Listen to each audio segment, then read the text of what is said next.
Ladies and gentlemen, listeners, lovers, and friends, welcome to the podcast with Two Ticks and the Dog Productions. I am your host today, Jim Fogarty. Before we get our first prodding started with our first guest, I want to talk real quick today about someone that is very important to both of us. They are our first sponsor of the podcast. I won't keep you in suspense. That person that's important to both of us is your future you. Yes, surprise, you're sponsoring the podcast today. The future you, not you right now, not the you of today, but the better you of tomorrow. In fact, the best you that you can be. We are all getting a little older. That is the nature of living. And I was feeling like I was getting a little older, or maybe a lot older, at different times in my life. About a year ago, I really kind of started to feel it. And that's tough, man. That can be tough when your body reminds you of your chronological limits. But listen, the best you, it can still be ahead of you. You may be in fantastic shape. I hope everyone that's listening is actively working out and that they're in great shape. But I needed a little help. Post 40, I needed a little extra help. Just like your mobile device, you got to update it. You got to update the operating system once in a while. You got to reconfigure it. They used to call it, remember back in the day, they used to call it defragging. You got to defrag your computer, defrag your hard drive. All you video editors probably remember that. But instead of your computer, you can be a better you by defragging yourself. If you think of it in those terms, that is what we call biohacking. If you're friends with me on social media, you've seen me talk about it, biohacking. Okay, when you biohack, you can be more focused. You can have more energy. You can reduce inflammation. There's a natural aging process that's known as oxidative stress. You can reduce that. That's what causes inflammation. You can do all these things without drugs or big pharma by biohacking. And you don't have to believe me right now. You don't have to believe me at all, okay? But I've done it. And so have a bunch of my over 40-year-old friends, and a big part of how we've done it is by biohacking our over 40-year-old bodies with real science and nutritional support that works on a cellular level.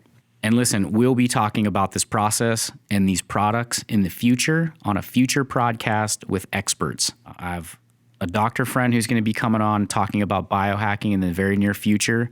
But until then, till you hear the experts talk about it, you can help turn back the clock by naturally firing up your mitochondria and by reducing your oxidative stress by 40% in just 60 days. And you can look and feel brand new. Again, you don't have to believe me. I'm doing it actively right now. And I want you to do it actively too, because you're important to me. And most importantly, you're important to you. And that's why the podcast today is brought to you by biohacktomorrow.com. Biohacktomorrow.com. You can visit that site today. You can discover some amazing products that can help you kickstart your journey to the best you. Take the first step today towards a new tomorrow. Biohacktomorrow.com.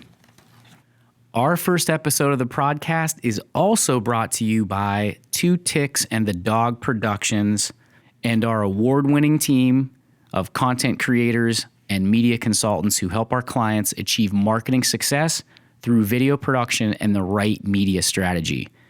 We put together an action plan that is unique to your unique business and unique to each unique business that we get to know. Two Ticks and the Dog Productions has also helped underwrite the podcast and support it with our team's talents and time and energy and resources. And I want to give a special shout out to our development director, Julie Smith, our longtime lightning in a production bottle man, and my longtime creative partner, Matt Smith. Brooklyn in the house! And our newest team member, Matty G, aka Matt Garofalo, who is a recent Kent State grad and video artist. And we'll be talking more about him at the end of the show, so stay tuned afterwards with a special announcement. Without all these folks, the show, and quite frankly, my life and our clients' lives would not be as enriched. Two Ticks and the Dog Productions is blessed to have you, and so am I. And I thank you guys. I love you guys. You can check out our YouTube channel and our Facebook page by searching Two Ticks and the Dog Productions, or find out more on our long overdue, it's going to be updated, I promise, soon to be updated website. That website is twoticksandthedog.com. That is the numerical 2. And speaking of the numerical 2, Brandon Giovanni is sitting second chair today to help add some levity and maybe some quick fact-checking during the show. He's going to be here with us frequently. He is the proud owner of our final sponsor of the podcast, MDI Studios.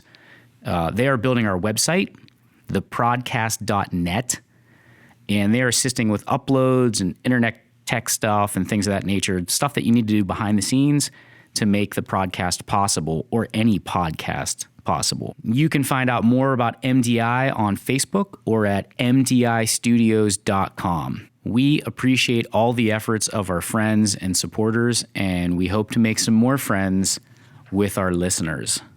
Before we start the podcast, a short disclaimer to CYA. That's cover your arse, if you didn't know. We are in a constant effort to keep our content and our language as PG or PG-13 as possible. The podcast is meant to be of a mature subject and intellectual matter. We'll let you guys be the judge of that. But not all the views shared today or any day are that of our sponsors or our future sponsors, and adult supervision may be recommended. Lastly, before I start and get to our first guest, who's super awesome, I wanted to answer one question real quick, because a lot of people have been asking me, why are you doing this? What's up with this? What's the podcast? And how come you're doing this thing? What's up? So I'm going to give you this answer. I wanted to start this show because I get to meet really cool people, like very interesting, informative, very thought-provoking people. And I've been meeting these people in my almost 20-year career in production. And I'm really blessed that I get to spend some time with them and really kind of delve deeper into their expertise so that we can help them share their stories. You may only see like a 30-second TV commercial or like a 2-minute web clip or news story, or you're just hearing sound bites of them. And some of them are so interesting and have these great stories that I wanted to be able to invite some of them in to talk in depth. And podcasting was just like the best format for that. It just allows people to kind of get in and expand upon some ideas that are more detailed than just, this is a 2-minute news clip, or this is a 30-second TV commercial. And so that's why we came up with the Prodcast. Prod is sort of short for production, and it's fitting that our very first guest came up at the same time in production, specifically filmmaking, at the same time as I did. We kind of both started our careers in the late 90s, early 2000s, and we were both making our first indie feature films during that time with some of the same people here in Northeast Ohio. We kind of started off separately, but together we've synced up in time.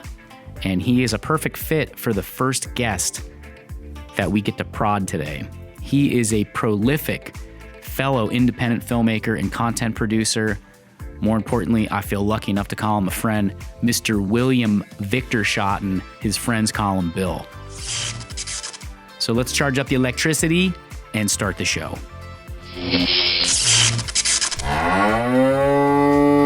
The Prodcast. That's funny. 3, 2, 1, and we're live. Bill, welcome to the show. It's good to be here. Man, it's good to have you. It's been a minute. I think the last time we saw each other was at the Mahoning Valley Filmmakers meeting. Or 2017.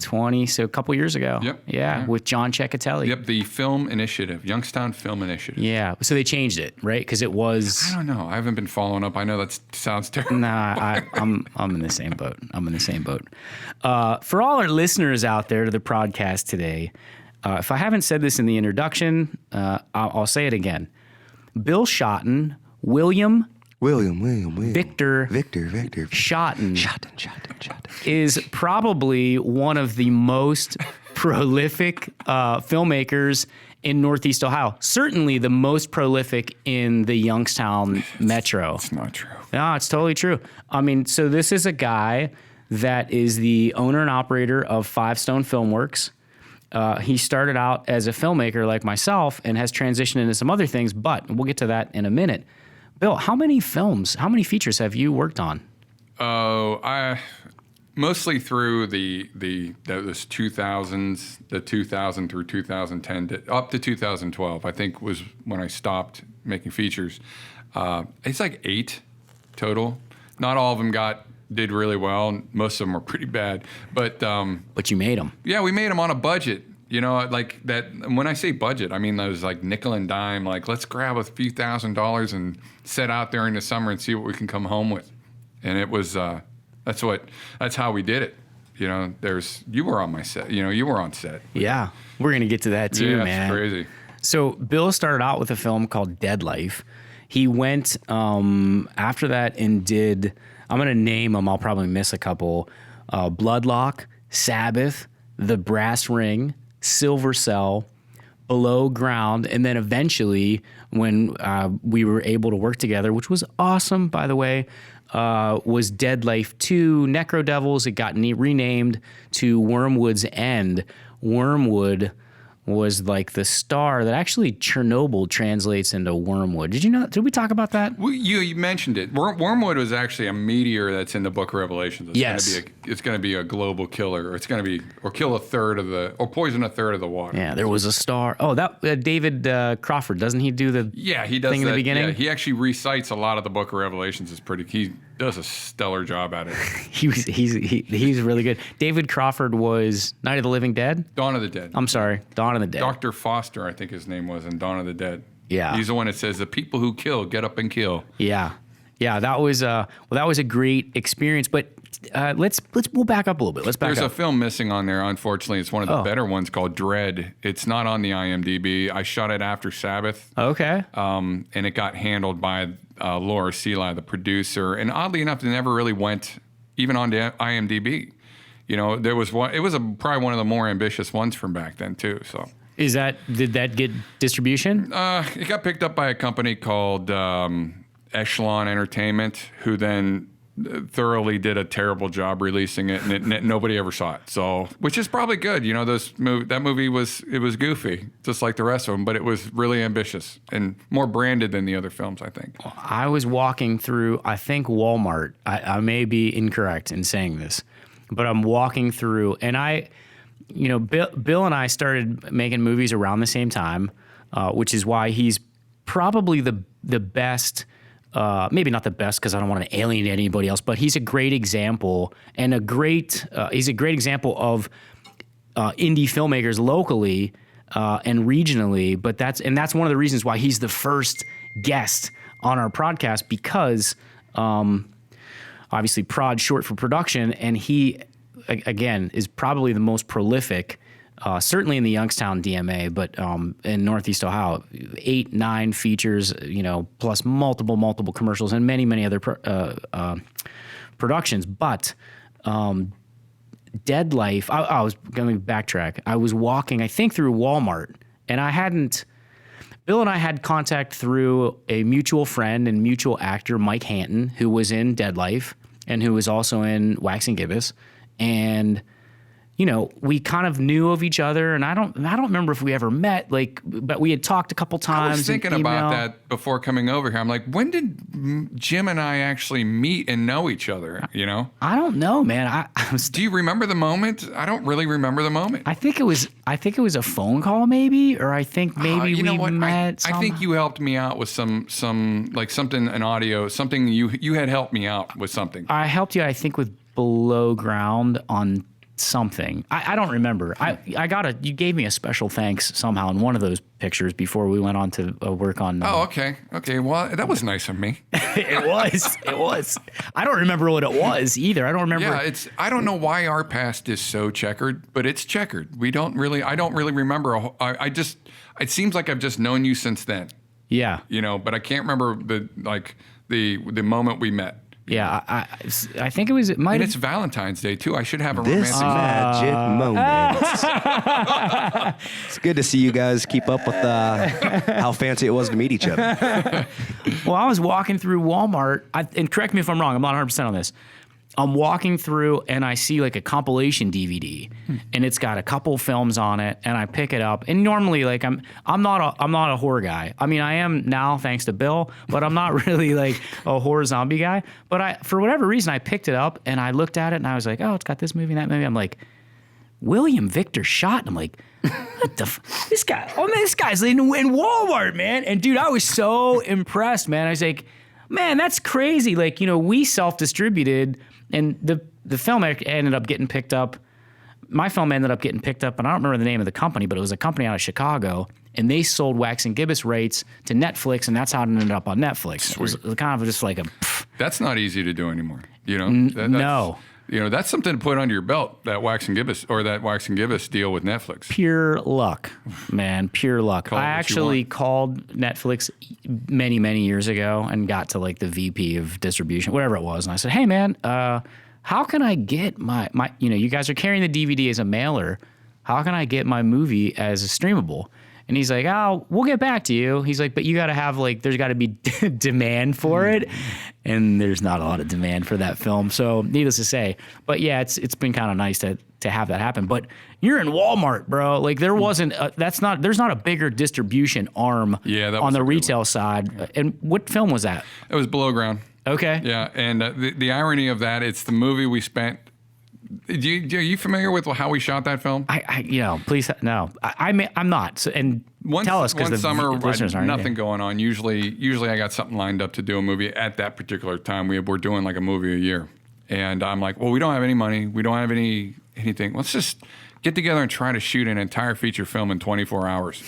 So that was my 24-hour film challenge. I wrote out some ideas. We got together at a house, and we shot from like 6 in the afternoon or in the evening from Saturday through 6 a.m. Sunday. 24 hours. 24 hours, man. And then I took it home and I edited it and tried to put it into this found footage thing that ended up being the final product. So no money. I spent like $200 on food.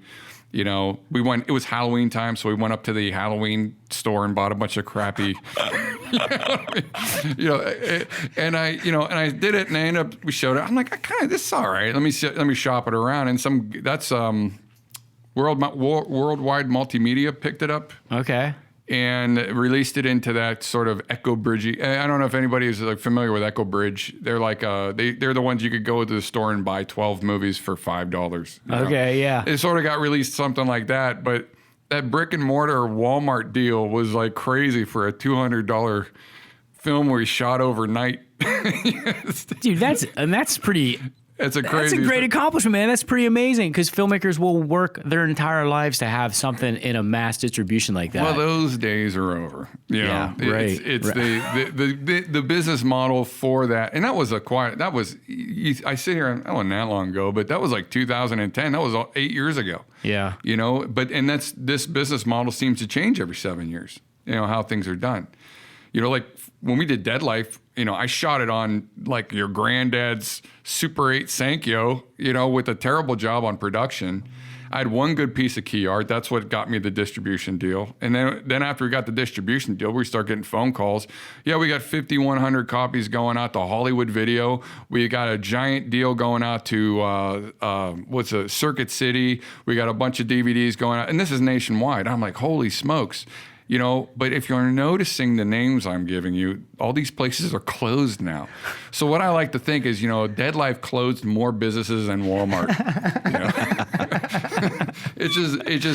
But the brick and mortar thing, we managed to get Bloodlock into Kmart. We spent $3,000 making Bloodlock, and it was in Kmart nationwide, another store that's now closed. So, Walmart, if Walmart goes down, my theory is accurate. But the brick and mortar thing is, even at that time, was difficult. It was all luck. We got on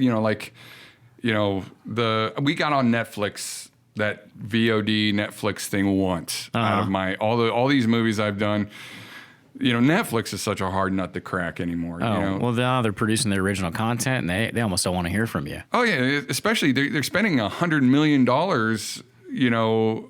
Well, some of like per season or something. I saw some weird, crazy statistic. I'm like, how are they absorbing that kind of cost when they could just license it from people that have already spent the money? Yeah. Well, I think they're making their money off of licensing it out to they're making the Scorsese film. I think they gave him like $105 million. That is crazy. Here's your first fact check, Brandon. Look up what's that? It's The Irishman.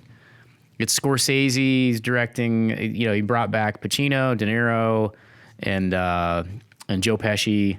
And is this a that's a right. Netflix one? Or? Netflix is actually, I think, the producer of it. They financed the deal. He brought Pesci out of retirement on that one. Yeah. So that's an original. I mean, I'm going to assume it's going to get a nationwide theatrical release. I mean, if they didn't do that, they'd be silly not to do it. But I'm assuming that's what the deal is. But anyways, yeah, the model definitely has changed and is super different than it was in the past. But let's delve into the past. Before we sat down and started recording, Bill was saying about how he has this nostalgia for that particular time. And I really am interested in that. And so I'm going to ask a bunch of questions and allow you to, spit it out however but like, you made Deadlight. You decided to make this movie. This is 1999, 2000, 2001, roughly? I would say it was like after it got warm in the year 2000. Okay. I had decided that I wanted to. I got that itch when it had to do with Super 8 film for some reason. Super 8 film was on my mind, and I decided I wanted to make a movie on Super 8 film because it was kind of this cool, weird format. I knew a guy out at Akron did one in the 80s, it was actually produced by Sam Raimi, which was a pretty big deal. Yeah. And it just something about the format that kind of really appealed to me. Well, at the time, I think you had already printed. When did you shoot Wax and Gibbous? We started in 99 and wrapped in 2000. We started in 99 and wrapped in 2000. Okay, so you were already you had already gone through the fire on Wax and Gibbous. Yeah. And at the time, the camera, the big indie camera was the XL1, right? Yeah. And I didn't really. By the time I really got to buying stuff, I'd seen an infomercial, not an infomercial where you go into like a B&H photo or something like that, and they were showing an ad for a camera and showing what it can do. And the big problem was with that camera, it was so clean. The image was so clean. It just doesn't look like that 70s, that grindhouse. At the time, we didn't have a word to describe it, but, I didn't know the word to describe it, but that gritty, scratchy, the worse the better kind of thing. It came back to when I was young and I was renting movies. But when you rent like an Italian horror film when I was like 16 years old, the transfer was all murky. It was all there was parts of the films that were missing because no one really cared back then. You were getting what was coming in overseas. Now you get the best 4K scan of every movie out there.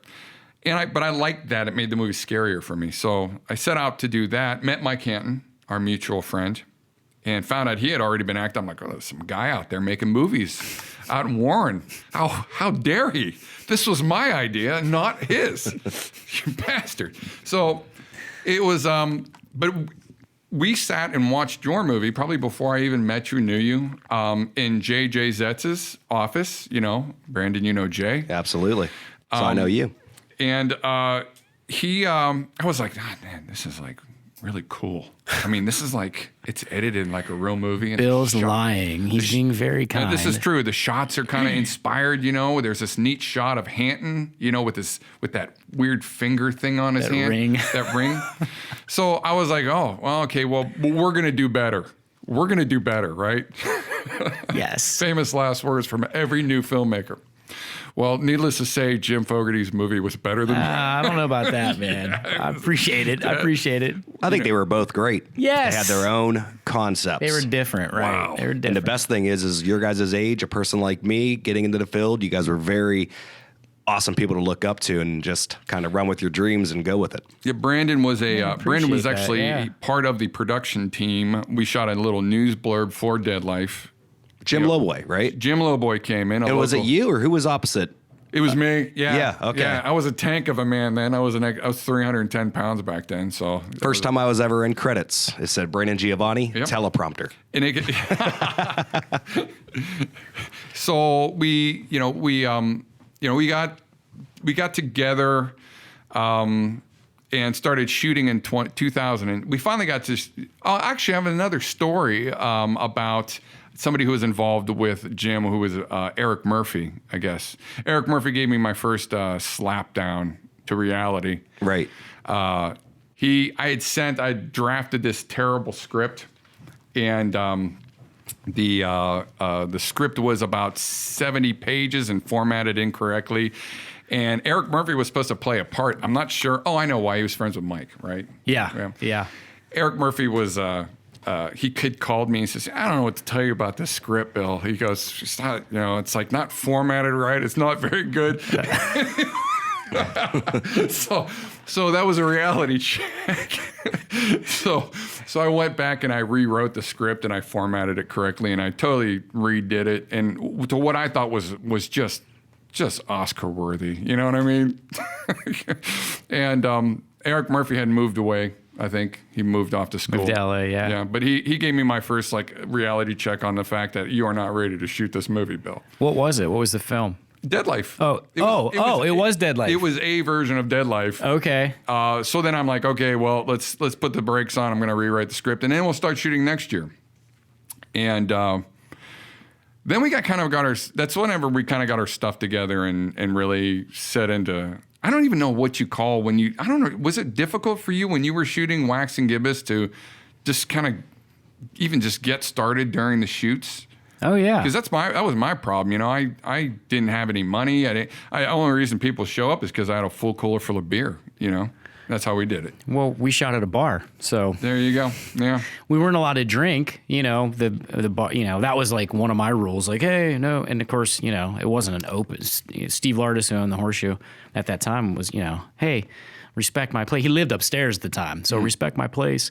The only thing he wanted was to make sure we cleaned up and locked up. He gave us the keys. I mean, it was we're 23 years old. Excuse my French. We're 23 years old, man, and this guy has given us the keys to his bar, and he's like, hey, yeah, just come in when the bar closes, and when you're done. So you were overnight, like 2:30. They clean up, and you're in there for the sun till the sun came up. It's 6, and the only thing he wanted was to see my good friend Brian Binko. There was a scene where he plays a character named Mike Reidelberg in the movie, and he's cheating on his girlfriend, and she catches him in the bathroom and slaps him in front of the whole bar. And and Brian and Steve had like a thing, and Steve was like, listen, he was like, hey, Steve's like, he's a Marine hippie. He's like, brother, when you shoot that scene, man, he's like, can you let me know? I want to be there. And can you do it a couple times? Can you take a couple takes? And, we didn't have like stunt blocking.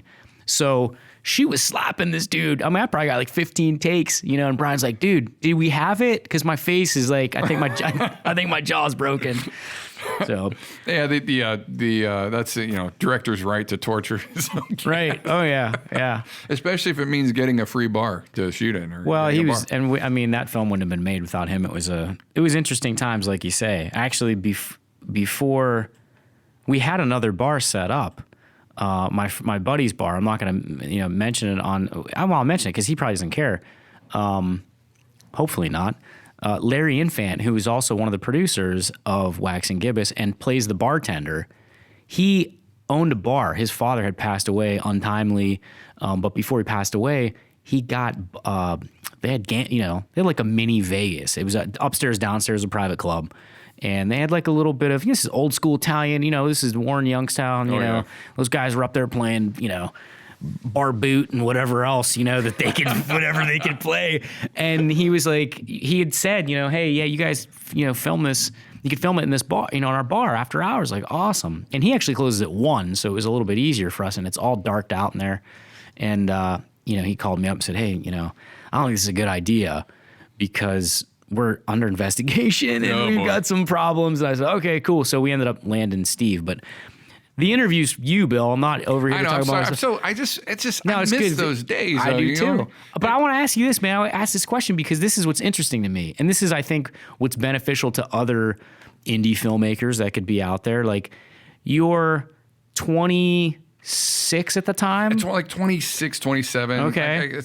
I'd have to go back and do the math. Yeah. And figure out how. But you're in your mid-20s. yeah, broke is a joke. Your uncle is a filmmaker as well, right? He lives out in California. And he kind of was like the inspiration. Sure, yeah. He had a movie in 1999. He did a movie called The Knight in Glass Armor, 16 millimeter, 2 hours long, won the best feature drama at the New York International Film Festival, which is really a huge honor, accomplishment. right? Yeah. It's a really good movie, and he's like the guy who's now I hate to say obsolete, but the guy who knows how to start a film, shoot on film, finish on film, which those days are gone. Which is so sad because that is like that is something I fell in love with, the process. Flatbed, moviola. Yeah, just the whole thing. Right. I never got to experience it. My Uncle Wayne, he experienced it, lived it, and produced feature films on from start to finish. That to me, it's almost like voodoo. You know what I mean? Yeah, When you think about how it's kind of like the guys who were doing shot on videos in 1992 and had to take their the technology was so strange. The process of how are you going to come out the other end with a finished product when you have to now send it out and have it transferred to half inch, then it has to be time coded, then it come back and it'll tell you, you'll feed these numbers into this machine and it'll tell you, the crash editors and stuff like that. It seems very difficult to achieve what we're able to achieve so easy. Yeah, well, that was a big, going back to that time, that was a big issue. We shot on digital video, and that XL1 was that became the camera. But at that time, that we were one of the first. I want to say someone had told me this because we shopped it at festivals and stuff, and they're like, dude, nobody has shot movie. They didn't even digital video. They had no exhibition format. So you shot on mini DV. We were one of 50 features that year. Remember the Celebration, the Lars von Trier film? He shot on he shot on a handy cam too. It wasn't even we were talking about the glass earlier at the XL1. And we were one of the first 50 features to shoot in this format. The next year, there was 400 films that did, and it just kept growing. And then they caught up, the exhibition caught up. But when we went to get into film festivals, I'm going to say this, and probably because the film wasn't that good, but they had told us, letting us down easy, hey man, your film's good, but we have no way to show it unless you transfer to 16. That was $50,000. Yeah, I forgot about those days. Yeah. And you know what? There were guys that were doing that. They were shooting a film on mini DV and then transferring it to a showable medium, which is, that seems like a lot of work and a lot of money. A lot of work, and it was expensive. Yeah. Just to show something that now you're barely able to show film in a theater anymore. It's come a long way in the 19 years. From 19 years on it. You, like I said, I always equate your start with my start, but you were a couple years ahead of me. So and we shot on, you want to talk about a small club, feature films shot on Super 8 that get internationally distributed. Crazy. It was sometimes it does, I wish it would have been better, because it's part of that small club of films that were distributed that were shot on Super 8. There's El Mariachi, man. You're with Robert Rodriguez. El Mariachi was shot on 16. Oh, I thought he shot on 8 and they transferred. Nah, it was 16. Are you sure about that? I watched. He's. Okay. Look that up. Yeah, there's another. Check that. Fact check. I'm not going to claim to know Let me it. know what's the fact check. What are we looking at here? Robert Rodriguez, El Mariachi. Google what was it shot on? I think it was Super 16, but like I said, it may have been. They ended up putting 100 million or 100 million, 100,000 in audio afterwards. That game. What's the name of the movie? El Mariachi, ELMARIACHI. Very good. I couldn't have done that. I had to close my eyes to focus. I mean, listen, it's that old game that every year there's the cheapest movie made and the most expensive movie made. And really, Robert Rodriguez did not really make that for, what was it, $12,000? Yeah, I think it was 8, but yeah, then they it's put like the Blair, $180. the Blair Witch was shot for $35,000, and then they put another $200,000 on it for answer prints and post work. Right. So, you can only believe, like, for instance, if I shoot a movie for $500,000, I'm going to tell the world I shot it for $1.5 million. Right. You're always bumping it up. Exactly. You never bump it down unless it's going to be. Their production budget was $7,225. That's crazy. There you go. And then what did you wanted me to see what it was filmed on? Yeah. I'm gonna need a second. Okay, take your time. I mean, my budget on a project I did last year called The Small Group and the Vine was almost twice that. You know what I mean? It's like, yeah, and that's an instructional video. It says here, this is Wikipedia, which is always top, always fresh. Rodriguez spared expense of this $7,000 by shooting on 16 millimeter film, as opposed to 35 millimeter. I stand corrected. I think we learned a golden rule. All guests are correct. Yeah, right. We're just sitting over here in La La Land. Yeah, right. I like to touch on something what you guys said. I thought it was very interesting. So you were saying back of putting your guys' first movies on going to film festivals. So nowadays, that film festival is looking for just a drive. A drive. Yeah. Send me a USB drive or Dropbox it. Yeah, Dropbox. You guys are it, trying. Right. So what you guys were saying was you would have the film on something like that, but then you'd have to put it on to an actual reel for $50,000. Well, yeah, I mean, if you got accepted to exhibit it, you had. That's like 20 years ago. That sounds like that would be like 100 years ago technology, but that's it advanced that fast. But what you did was you transferred it to VHS. But I'm glad you brought that up because that's amazing. There's an expense to that, right? There's an entry fee. You have to put a press kit together. You got a VHS. You got to ship it. I mean, on average, it costs about $100 at that time to submit. And the costs have gone down because of electronic, and you can forward it on FTP it, whatever. But I think what Bill did was more interesting to me, and I was like, I want to make these dramatic films and all this fucking, and so I went. Stuff that means something. Yeah, and I graduated from BG Film Studies, but I had taken a course a year before, 2-day film school. Shout out to Dove Simmons. Dove Simmons, yeah, I love it. Right? He's awesome, yeah. So it was a Case Western. I went. It was unbelievably. Was this in person? You saw him in person? I went to, yeah, he had, it was awesome. Yeah, I got a story about him I'll share with you afterwards, but Dove was like, you want to make a, and he broke it down. Here's $1 million movie. Here's a $500,000 movie. Here's a $100,000 movie. Here's no money. So I was like, oh, okay. How do we do no money? Right? Right. He was like, it's basically a stage play that you film. Like, okay, cool. And so of course, I'm like a nerd. I'm like, hey man, trying to talk to him afterwards. Like, hey, he was like, you want to do something? He's like, make a horror film. That's the move. Like, you need to make something that's in the genre that people are gonna buy. And I'm like, hoity-toity. How dare you? Yeah, horror film. Like, what? Like, I was watching, I was into Spike Lee, and I was into Ed Burns and those type of indie, filmmakers, and Jim Jarmusch and stuff. I'm like, I don't want to make a horror film.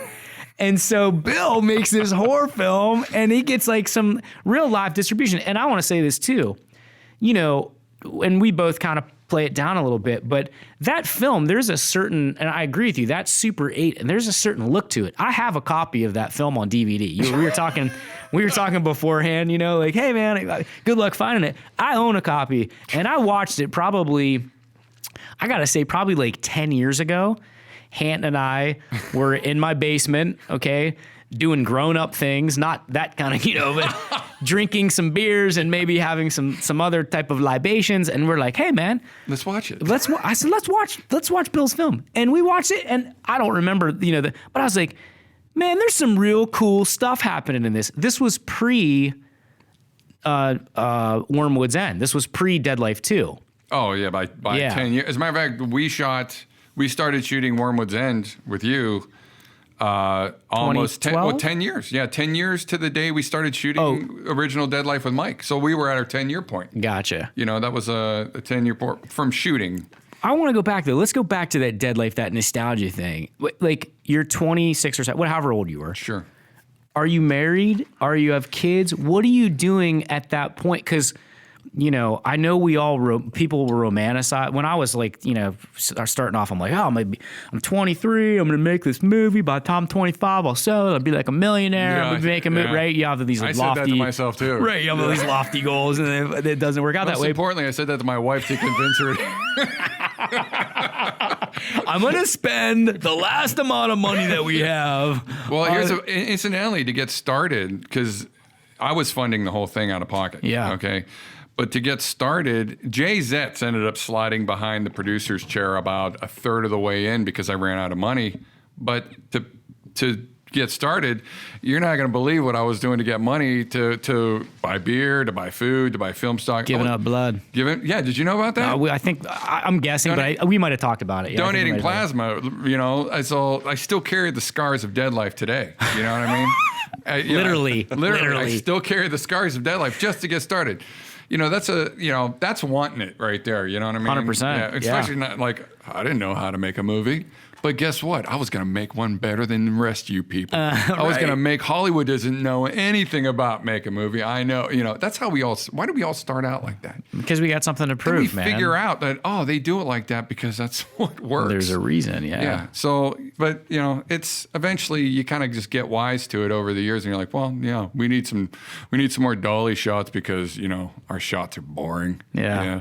Well, we sat that's a great series of like 6 master shots in a row in Dead Life. You had some dolly shots too, didn't you? Not in Dead Life. Here's the thing. We made Dead Life. And the thing was so rudimentary made because we didn't have anything. We didn't have any equipment but a tripod, a Super 8 camera, and my DP knew how to read. The most expensive piece of equipment on the set was his light meter. Yeah. And he went out and jerry rigged a Chinese lantern that we used with a 500-watt daylight bulb in it. And so the second movie, and then we got raked over the coals because of the rudimentary filmmaking, you know. I think my favorite shot in Dead Life is the bullet shot. Oh, like when Mike's, like they're all standing there. It's like, oh, yeah. That was the trailer shot. I shot that because I knew I wanted to put that in the trailer. Was that literally just you walking really fast up to the person and then speeding it up? I know what you're talking about. It's where the gun shoots and then it goes. That's shooting was, that's literally on a, you know, we called it the Steadicam, but it was a stick with a screw. It's weighted properly. Yeah, it's all balanced perfectly. Yeah, it's balanced. Just run to my head, dude. Just run to my head. We'll fix it in post. Yeah. We're like, go out in the garage and see if there's a broom handle or something out there, you know? So we were shooting in an abandoned house. We'd just go like grab stuff off there and like just screw it in there. Just bang it in there and just run up to the guy. But shooting Super 8, one of the benefits is you can I don't think you could do that on video at the time, but you can mess with your frame rates. So what we would do is like when we'd shoot 2 frames a second, or is it? Yeah, 2 frames a second, and we just run up to somebody, and it would go 1,000 miles an hour. You know what I mean? Or we'd have pretty them sweet shake their heads, and it would be blurry, that kind of thing. That's how they did it on. I remember the change when they were turning into zombies. Sure, or something. That's how they did it on the Jacob's Ladder. You know, the first thing you see on or a tool, any given tool video, right? So I like that look. I thought it was cool, man. So that's what we did. That's how we did things. And when we were doing this stuff, we thought we were shooting the Matrix. Okay, we really thought we were something else while we were doing it. You know, and ain't nobody's gonna touch this thing. And then we get it done, and people start like watching it, and they're like, "This isn't very good.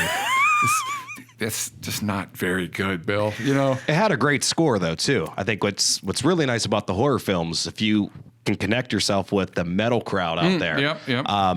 I know 3 or 4 because at the time my brother was in metal bands, and I know like 3 or 4 people that watched your video just because it had Kitchen Knife Conspiracy, which lent music to Dead Life, Sabbath, and Dread.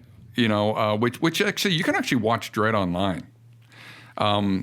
We'll have writing this down. Yeah, we'll have to. It can be watched online because I got with the producer last year, and we worked on getting it up onto YouTube for people just to watch. Yeah. You know, they could just go to YouTube. They could just go to YouTube. It's not on my YouTube. What I'll do is I'll send you a link to it. Yeah. And it's an ambitious little film. You know, with a lot of neat locations, and she did a really good job putting it together. We did not work well together, Laura and I, on Sabbath and Dread.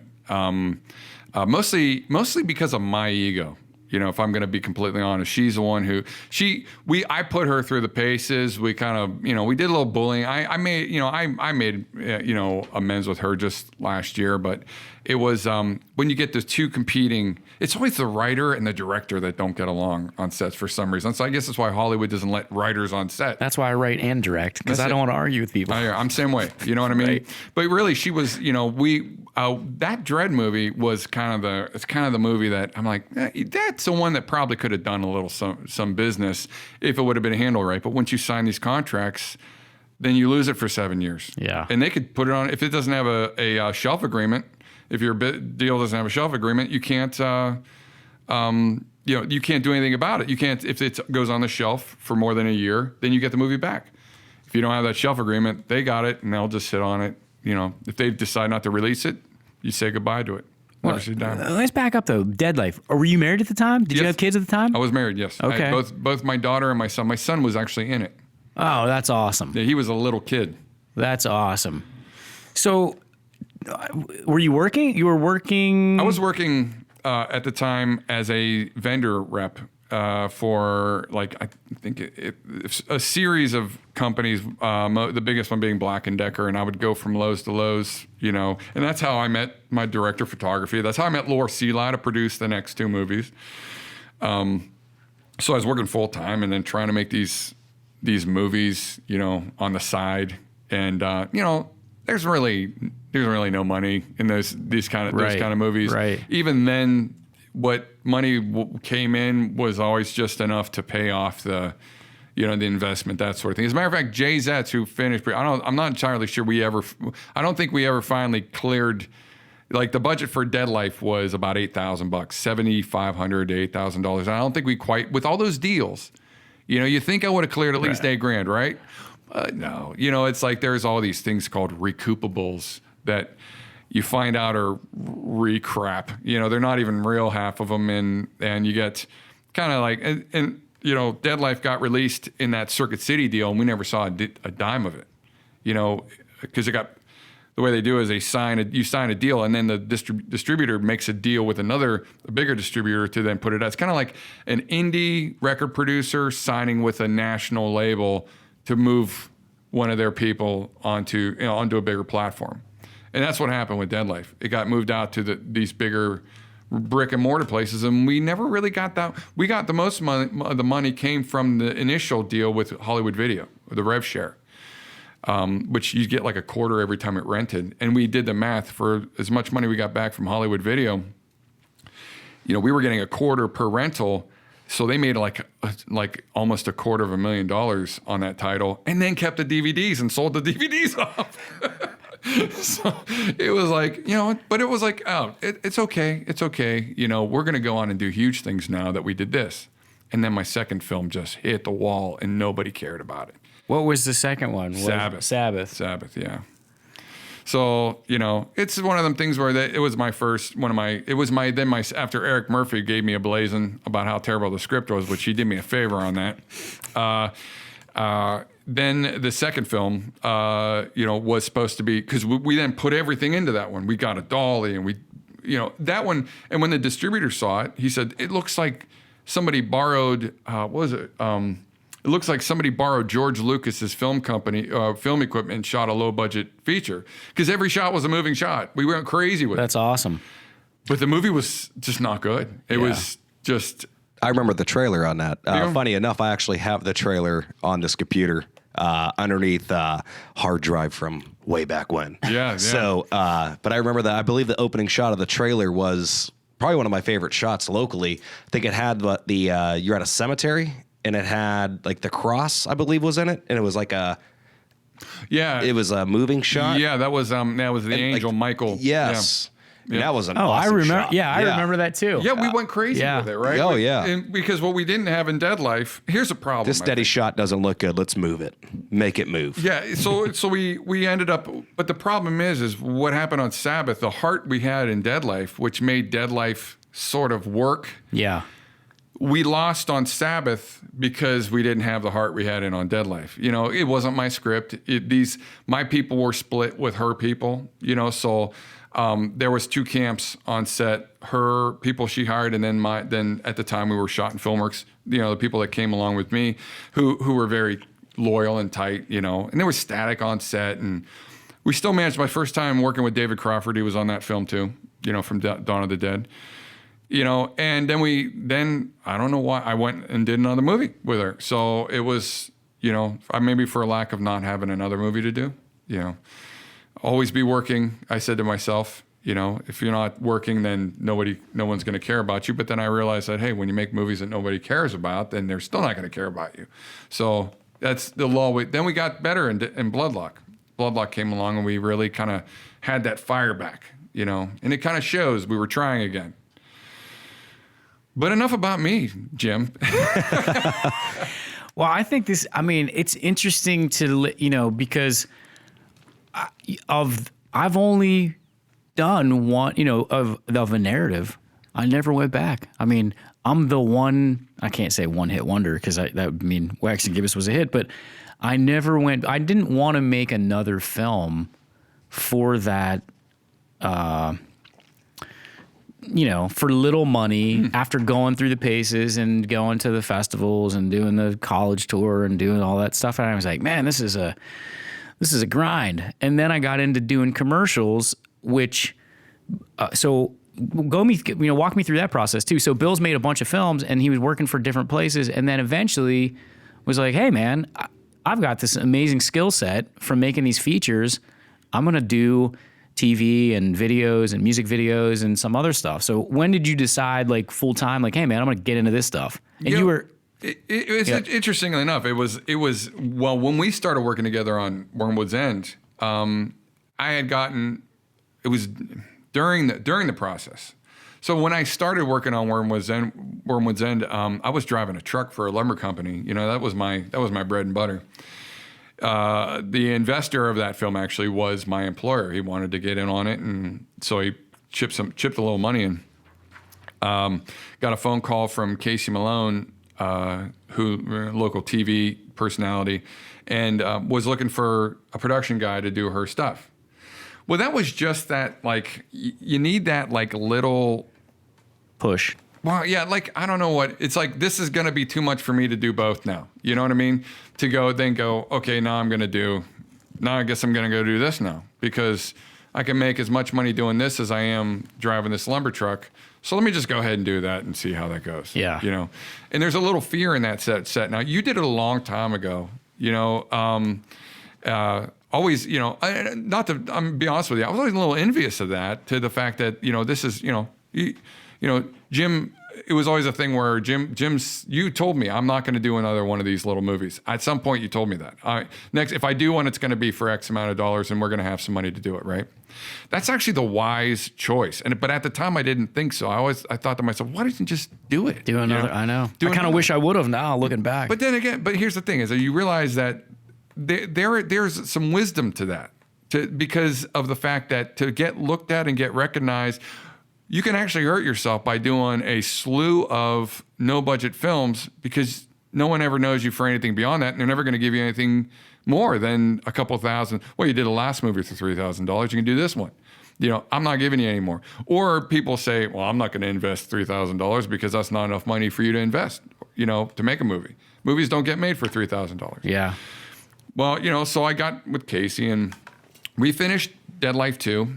AKA Wormwood's End. And by the way, we changed the title for that because I couldn't get a distributor to look at it because it was Dead Life 2. Which is a shame, because Dead Life, it's got a certain feel to it, man. It's a very, I'm not blowing smoke. It's a very cool little film that has that look, kind of I don't want to say Dario Argento. You brought up Italian filmmakers, sure, but that Lucio Fulci. Yeah, Grindhouse kind of, dirty lens kind of. It didn't have a dirty lens, but yeah, dirty lens kind of look. Dirty gate, a lot of those transfer houses over in Europe, they were being hairs in the gate, run out of dust. the backs of opium dens. There's because peanut they were butter making porn. Exactly right. So, did you ever do any porn? No. Did you ever get asked to do any porn? Yes. Yeah. As a matter of fact, somebody had asked me to do a 3D before 3D became a thing again. 3D porno, and I told him no. He was going to invest $25,000 in it, and I told him no. Bro. Bro, why didn't you call me? I would have done it. I would have passed. I should have passed it on. You should have. I would have totally taken it. I actually, when my first job in production was at Advantage Video Productions with Mike Sparacino, who was doing TV commercials, and that's kind of how I learned, on the fly. I was shooting and editing commercials for him. And look at this guy. Brandon Giovanni, MDI Studios. Save some for Bill too, man. No, I'm good. I'm good. He's that's good, bro. Thank you. I appreciate that. Heating us up with the coffee, man. This coffee is Costa Rican delicious. Is it good? It's a light roast. Anyways, I was working for Sparacino at the time, and he was doing like a commercial for like they'd have these like concerts, and like Boogie Down Productions presents, whatever it was, and this dude Lance. I hope I'm not giving anything away. Lance, if you're out there listening, I won't tell his last name. He was one of the promoters of these things. And him and I hit it off, man. I get along with many people, right? And he was like, hey, man, that Mike dude's cool. He's like, but you're real cool, man. I was like, oh, cool, man. I appreciate that. He's like, you ever think about doing any porn? And I was like being in it? I'm 22 or 23 at the time. My first, production job out of college. I'm like, maybe. I mean, I don't. What are we talking about? And he's like, check this out, man. I got like 10 grand. You think you could do a porn for 10 grand, shoot it and edit it? And I was like, hell yeah. Because I was making nothing at Advantage Video. And I was like, hell yeah. Come to find out, this dude ends up getting, he was a dealer. He ends up getting busted for cocaine distribution and whatever. I think he ended up having he was trying to launder them, Right. He was trying to launder the money, this drug money through these porns. But so he was going to launder money. He was going to your porn would be the shell company of what he was going to launder the money through. Right. Okay. And I said, listen, we kind of had some, not semi-serious conversations about it. I said, look, I got this thing I'm working on. We hadn't started doing Wax and Gibbous yet, but I had it. I think we started talking about casting. We were in pre-production. I had got some actors already. We were, moving it along. And I said, I got this thing. I can't be associated. So I'm gonna Alan Smithy it. I'm gonna, I'll make myself. Shot by Vincent Dawn. Right. Right.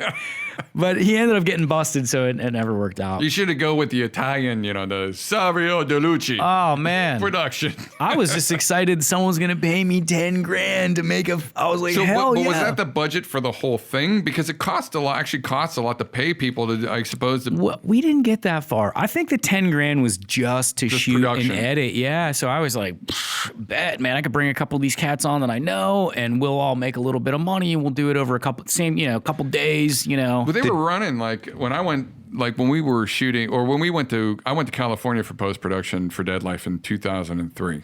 Okay. We went to LA or Los Angeles, Burbank is lousy with transfer houses. Mm-hmm.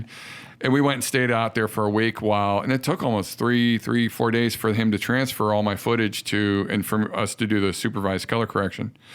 But while the whole time we're doing the supervised color correction, and there's the Rank Centel unit on the back wall. There's me and Doug Horst, the colorist, sitting there. And then there's all these monitors above me. It looks like a TV station in there. What they're doing is, back then you'd have to send your tape into a transfer house to make multiple dubs of your tapes, but they would do 10 at a time. Yeah. And there would be 10 monitors or something showing what was being transferred to each machine. And it's LA, so it's nothing but porn running next to us the whole day. I'm like, this is distracting. You're trying to keep your back to it, but what's going to happen next? It was just crazy. Huh? Yeah. Am I on? Nope. No. What happened? I'm on. There you are. Am I on now? You got to give me cord. They just heard boners in the background. Yeah. Boners. My man's got his shoes off. He's lounging. Oh, I'm having a good time. Jim, was part of your $10,000 contract to have unlimited buffers? Well, do you know what a buffer is? Yeah, we didn't fluffers. You mean fluffers? Yes, I'm sorry, not a buffer. Get your terms right. Get your terms right. Rookie. How are you still at 14 years old? Yeah, just we didn't get that far. Make it a buffer, please. We're talking about. We have another. We're going to interview another guy tomorrow, and then maybe do back to back and have my buddy Barry, who does the art, and another artist, but we want to have a show that's we can be a little looser so we don't have to like be worried about being brand ambassadors for Two Ticks or MDI or Shot and or Five Stone or whatever the thing is, and calling it the casting couch. But that's where Brandon's sitting on right now. That couch that he's got his feet propped up on. Oh yeah, that is literally the casting couch. Well, at one point, that couch was in. It never was the casting couch here because this is all proper. When I got to this space that we're in now, legit, right? we were like legit. So we didn't, I wasn't into the casting. But that couch used to be, Mom, forgive me for saying this, that couch used to be in my mother's basement and I lived there for about a year after college, and we used to have some parties there, and there's been things. Been good memories over here. I don't know. Yeah. Eric Murphy could tell you a story about this that. is definitely. Sorry, Eric. Perfect that you said that, Bill. This is when you think of if this couch can talk. This is what you're looking at right here. Hey, you're the one with your bare feet on. Hey, but you know what? Rubbing them in. Cozy is cozy. Hey, can you move cozy my is cozy. Yeah.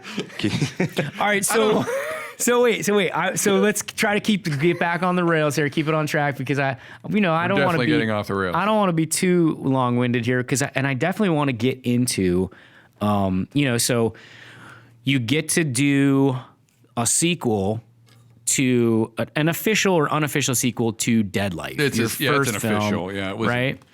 And that's how we ended up getting to work together, which was totally awesome. And I got to say this, I'll say this so everyone can hear.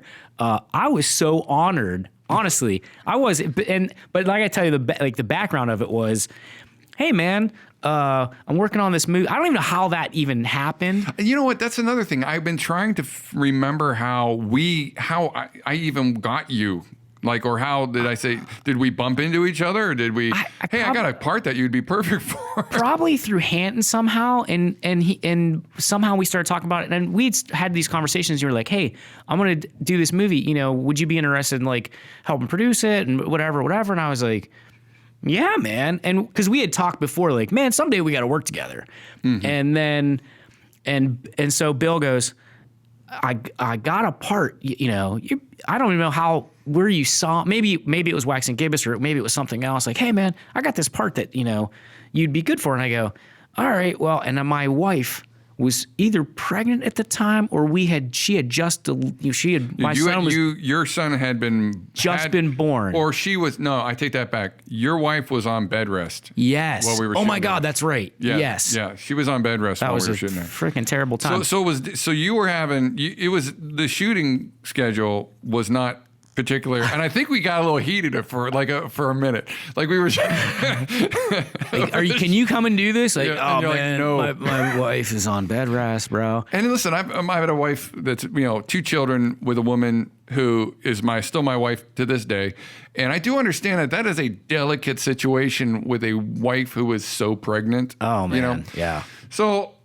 Yeah, so you had not yet had your son. We had not had it, and it was summertime. It was super hot, but before and this talking, you're like, hey man, I got this part, and I said, I'd love to be, or maybe I might have even said to you, hey man, I don't even know, is there a part in it for me? I kind of think maybe I reached out for Mike because I needed Mike. Yeah, and then through discussion about Mike, because all the characters were written. So it was like, I kind of got something that I knew what you looked like. I think I'd even bumped into you on a couple occasions. Yeah. For things. Maybe at the Boom Boom Mancini thing, or was that after? Probably. It was probably no, maybe it was after. I don't remember if I was working with Ray at that time. But it was at a premiere. It was like a premiere. But it's at the. Oh, for Ray's, yeah. Well, that was after. Yeah. That was after. But it was, it was. Definitely. What the heck was your character's name? Franco. Franco. I wrote the name. It's been a long time. Well, I gotta say this. Listen, he's like, so I said, hey, I said, you want to be in it? I was like, yeah, man. I might even said to you, I'd like limited responsibility, but I'd love to be. I would like to just. This is not a condemnation of actors and they put a lot of time in and there's a lot of setup and they're waiting and whatever. But like the behind the scenes stuff, I feel like unless you're, like you did, write, direct, and you're doing some shooting and you're acting in it, that's a whole different game. But there's not, they should, your lines, you get your rehearsal in, you show up, you roll, you shoot a couple takes, okay, and then you go to the fluffers table, okay, and do whatever you're doing. So I was like looking for like not a whole lot of responsibility because we're production heavy day to day at Two Ticks. And so I might have even said to you, oh man, it's zombie, Dead Life 2. I either want to be a zombie and get killed, I want to kill a zombie, or I want to get killed by a zombie. And you're like, okay, cool. So, a couple months later, flash forward, Bill's like, hey, I got the script done. I'm like, awesome, man. And you're like, you sent it over, and you're like, the part is Franco. And I was like, I was so excited. I'm like, oh, yeah, Franco, that sounds cool, man, because I'm Italian, and probably, yeah, all right. So he sends it over, and Julie Smith, our development director at Two Ticks, I gave her, I think you might have emailed it to me. Probably, yeah. And so I said, cheap to send a copy. Yeah. So I said, print this out, bind it, and go through it with a highlighter and find my part. It's Franco. And she goes, okay, cool. And I said, it should be real small. You might not be able to find it. Let's look for it. So I go, okay. Yeah, you're all through it. So yeah, big part. So I get the script. I come back from lunch or whatever, and I said, hey, did you outline that script? Yeah. So she goes, here. I start leafing through it, and I just see yellow, yellow, yellow. I'm like, monologues. I'm like, what the hell's going on? I told Bill I just want like a 1 day or like a 2 day or here. And thank you for, but it was yeah, but it might have been a little bit more time than I had planned for. But man, what a great experience. Like, and I'd totally make another film with you because it was a lot of fun and got to meet. Well, first off, Mike and I got to work together in front of the camera, not behind the scenes, because Mike had been on a couple commercials and a short and obviously Waxing Gibbous. And he's one of my great friends. And so that was fun. And then getting to see your operation, like how you navigate the set and you're directing yourself too. And so this is interesting because I'm like, I shoot the way I talk, a lot of words and a lot of like, okay, cool, let's do it again. Let's take it from this angle. It's not really right. There's scenes in Waxing Gibbous that I'm embarrassed to say this, but and it was DV, so your shooting ratio you didn't really care about because it was, just keep ripping it, right? There's scenes that are like 25 takes, 30 takes. Oof. Yeah. Murphy and I are looking at each other, and he's like, dude, are we? I'm like, yeah, well, let's do it again.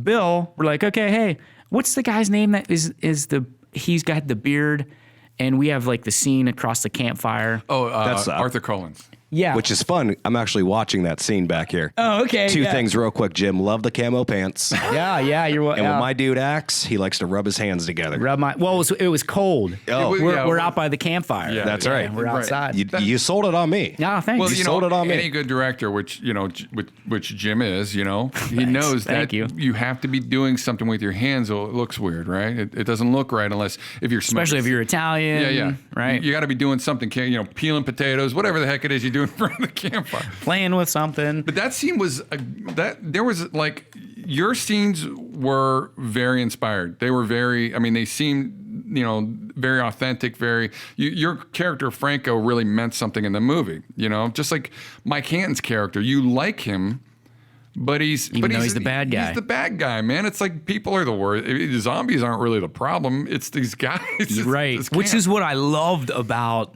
Wormwood's End is it's kind of a little bit of a play on who's really the villain here, these zombies or these guys running this camp. And to get back real quick though to that, like Arthur Collins. Mm-hmm, yeah. So Arthur and I we get there early. We were like rehearsing it a little bit. Like, okay, well you'll do this, and we'll do that. Okay, cool. Because it's indie film. It's not like you spent weeks in rehearsal like for a stage play. And so we get there, and they light it, and we're sitting there, and Bill calls action. We do our thing. And then he goes, cut. Like, okay, cool. So, hey, Bill, what do you think? He's like, yeah, it's good, man. Let's move on. And I'm like, it was like one take. I go, you want to move on? I go, yeah, we're shooting 8 pages. Yeah. I'm like, are you sure? And he's like, yeah, man. What? You didn't like it? I go, I don't know. I said, I think, and Arthur both and I are like, I think we could do it probably better. So I think you gave us like 2 or 3 takes. But that process was interesting to me because it was like, I'm the opposite. Like I overshoot and overanalyze and overthink. Bill was like, shoot it and let's go, man. Let's wrap it and go. It was a cool experience. That was my first experience of that. It's, we barely got that film done you were there on the last night.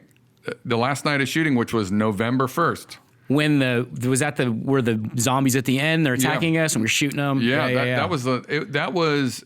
Because it was cold. Yeah, man. And I got an interesting story.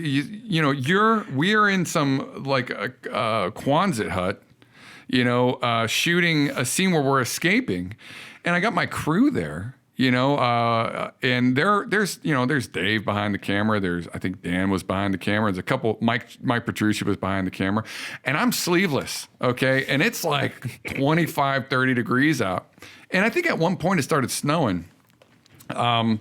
So I have to take my coat off and go sleeveless while we do the shot. And then we do the scene. It takes us like 5 minutes to shoot the scene. And we get back and the guys didn't even turn on the audio unit. So I'm like, I'm not gonna lie, I freaked out a little bit. I'm like, come on. I go, I'm dying out here. Can we make sure that, I lost my mind a little bit, and I don't usually come unglued on set. That might be the one time on Dead Life that I came a little unglued. But it was like, that night was so cold, but we just barely got the film done. It is the one film that we shot every script page in the book, I believe. Yeah. And when I saw it, you premiered it at the Canton Film Festival. And I don't know what you're doing back there, like rappers and stuff. Yeah, oh, shit. Talk about production life. James Waters, mutual friend of all of ours. Oh yeah, James. He's going to be on the show at some point, on the podcast at some point. But you premiered it at the Canton Palace Theater, and we went up. My wife and I, and my brother-in-law and his girlfriend at the time, and I didn't know what to expect. I had only seen Dead Life. And I didn't see any of the dailies I didn't see any footage at all of it prior to the thing. And so I'm kind of giving them the prep, like, this might not be. I'm like, I don't know how it's going to be. And I don't know how I was. And, it's like, okay. And my wife is very understanding and very supportive of what I do, thankfully. And there's a lesson for other artists and filmmakers out there. Like, don't be with a woman, or if you're a female, don't be with a guy, or if you're a guy that likes guys or a girl that likes girls, don't be with a significant other who ain't supporting your dream. Because if they're not, it's probably not going to work. But she was like, oh, it'll be great, and we'll have fun. And so we get up there, and we have, I ply myself with alcohol a little bit at, like, a couple of these places in Canton, and we go and see it. And I'm watching this thing, and I'm like, damn, man.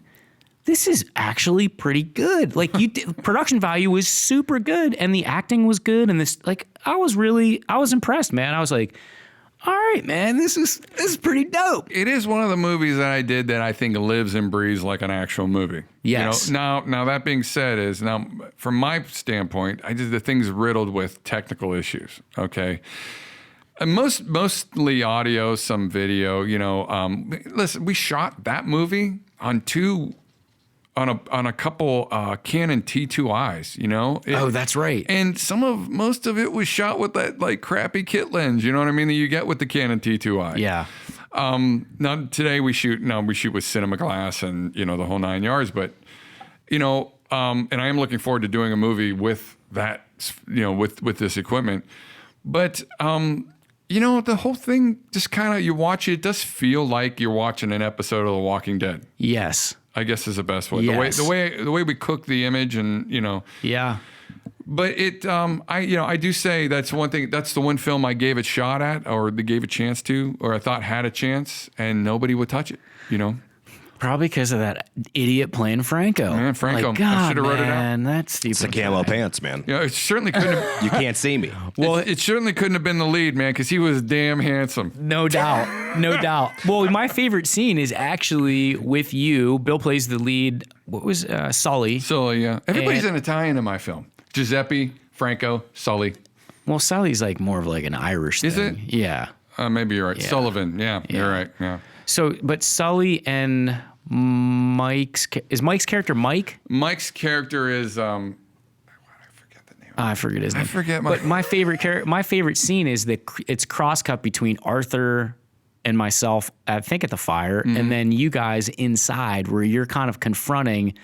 Yep. Mike Hanton plays like the leader of this group, and that your guys' part is my favorite part because there's a line in there, and you're like let me lay some truth on you, or something about like lay some truth on me. Just the way that it was phrased, and you're sharing a glass of like scotch, and Mike says like, yeah, something along the lines of like, here's a little treat from the old days or the old world. You know, we still have some of that left. You know, it was just very.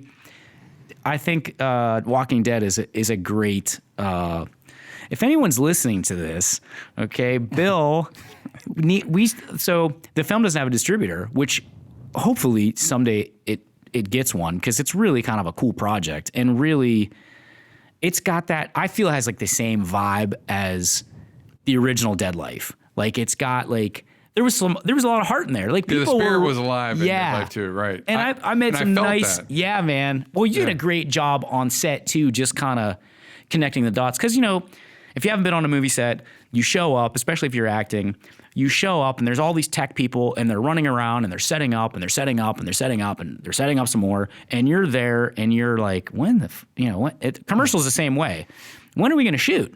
And, you know, so it's like the old adage is hurry up and wait. So you're hurrying up and you're waiting and you're waiting. But through that, everyone was so passionate about it, and there was like just a lot of camaraderie. And I think you equated it one time to like summer stock. Sure, like, yeah. Hey, everybody gets together. It's summer stock. We're going to make a movie. Or the in R summer. Gang, you know, the Little Rascals, let's get together and make a movie. Yes. Yeah, that's, you know, when you do stuff like that, the final product, even if it's bad, there's a certain, like, it's guileless, you know what I mean? There's no sin attached to it. It's because you're not out to deceive the audience. They know what they're seeing. Yeah. And it's almost they feel the spirit of that film through viewing it, yeah. Through viewing it, that fun you had making it. Some people don't. Some people don't get it, you know, but they want to see the event. The hell with them. Yeah. I mean, it's to each his own, you know? But Bill, it's funny. The scene that you mentioned with Mike Hanton and I, you know, I have to say, I feel bad for Mike Hanton because I showed up. We could have used tea in a booze bottle, right? But I brought in a bottle of Old Granddad's, man, and it's like I don't know if anybody's ever drank Old Granddad's. Gasoline, man. Yeah, it's kind of like turpentine, you know. So, but Mike was a trooper, and he drank that. He drank the Old Granddad's, and we toasted. And because we're method. I'm not gonna lie, and it was like 4:00 in the morning when we were shooting that. Were you there for that night? I wasn't. I don't think I was there for that. I could tell Mike. You know, and like he. Like at the end, he just didn't want to get in that makeup. You know what I mean? Right. He didn't want to don the zombie makeup of his former self. We talked about it. Yeah, and I was like, which worked out because I think we put Mike Petrucci in a wig and the makeup. It didn't matter. It didn't, you know, one way or the other. You could tell you had to put them side by side anyway, right? Yeah. And it worked out better that way. But I could tell Mike is like, he's like, I don't want to do this. I don't want to put this makeup on. I think, and I'll be honest with you, it might have had something to do with Glenn standing over him for 2 hours.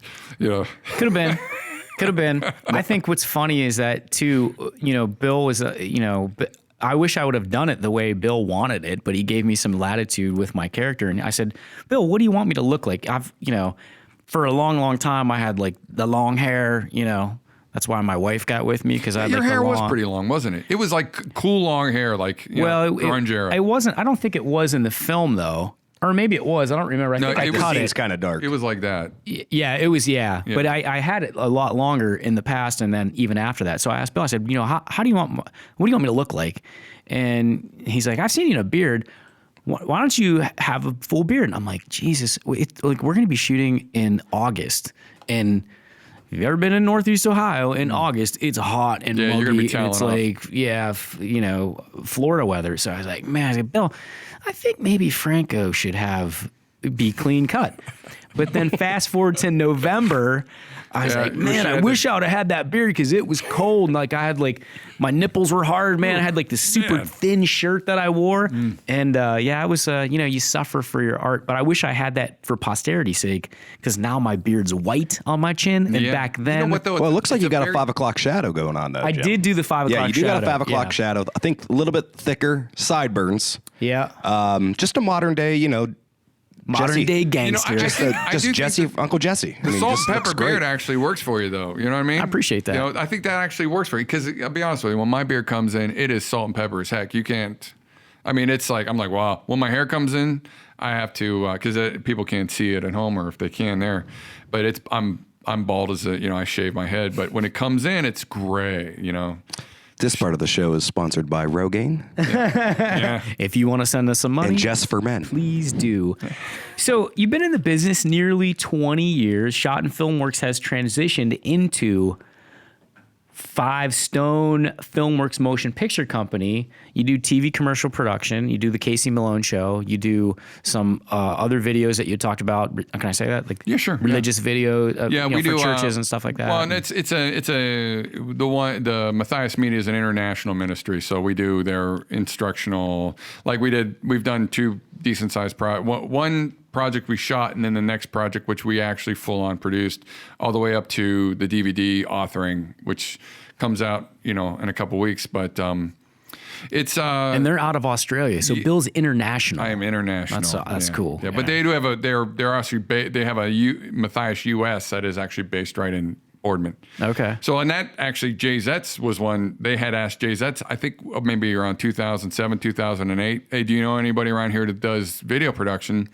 Jay had given him my number, and it was like, almost a decade later, they gave me a jingle. So, Never closed the door. no, it was, I didn't even know it was coming. So I went in there, and that turned out to be one of my biggest projects, oddly, that I did all these movies. This film is one we shot with this cinema, or this production was when first one we shot with the cinema camera, the Ursa Mini, the 4K.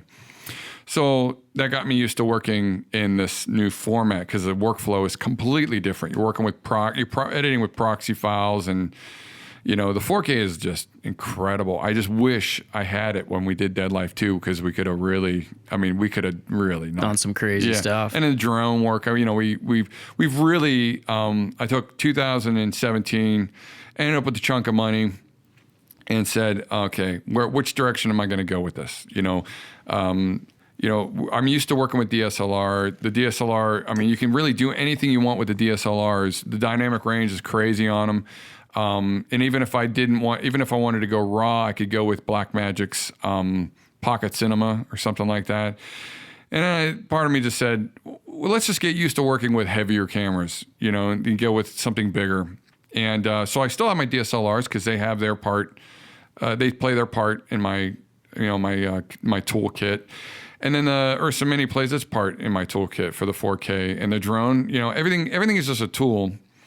But now that Blackmagic has come out with a new Pocket 4K, DSLR size, that's a great camera to throw up on a gimbal, and you can still get 4K RAW. It's the tools are so much better now than they were. Like we shot on Super 8, man. We shot on an XL1. Yeah. I couldn't even see what I was shooting. Bill was shooting blind. You didn't even know if it was really in focus, because it was one of these split prism focusing ring things. Were you measuring? Were you guys taking measurements? Dave was measuring, yeah. So like and then you shoot it, and all you got to look at is a piece of plastic cartridge. You have to now send it away to Sweden to have processed and then sent back. And half the time there's all kinds of chemical stains on the film. If you watch that film, it really looks terrible, because you could see the chemical stains going by. But it adds to the je ne sais quoi. It looks like a snuff film. It's sweet, man. Speaking of which, Bill, you say if you watch it, during this podcast, we spoke about a lot of films. Where can you go to either purchase these films, watch these films, things of that nature? Let's see, I don't know if anything's still in print. Dead Life went out of print. I think Kings of Horror, there's a YouTube site that what they do is they license titles, and then they sell ad space in those titles. And right before my license expired, I think you can actually watch Bloodlock and Dead Life on Kings of Horror on YouTube. Nice. I think. It's on Roku also. Like Roku, if you Google Bloodlock, I think you can actually find Bloodlock on Kings of Horror, or on one of the outlets on there. Nothing's really in print right now, So I did all these movies, and the last film you and I shot was in 2012, and I've been kind of huddled in a certain niche from that point till now, and so the problem with these low budgets, you're forgotten about. Dead Life's all but forgotten about, right? You used to Google a few years after I did Dead Life, you'd Google Dead Life, and you'd find thousands of images pertaining to that little movie, which is crazy. Reviews, and if you ever want to read some funny reviews, just go on IMDb and read the reviews on Dead Life. You know, one guy said that I should have used I should have spent more money on the movie and less money on methamphetamine.